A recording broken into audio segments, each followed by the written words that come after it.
sa mga ibang napuntahan mong farm, ano yung kakaiba dito sa kanilang sistema? Sa pinanggalingan kong trabaho po, ang gamit po namin ay traditional way ng pagtatanim. Dito po kasi ang sinusunod po namin ay Mittleider method of gardening po. Para dun sa hindi pa nakakaintindi ko ano yung sinabi mo, anong klaseng paano?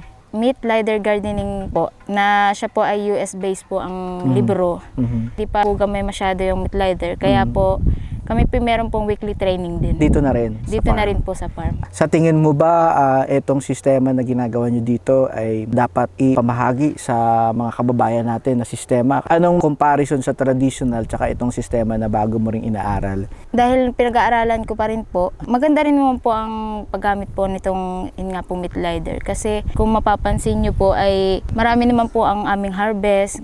Nakukuha po namin yung target harvest po namin na ganun din po sa traditional.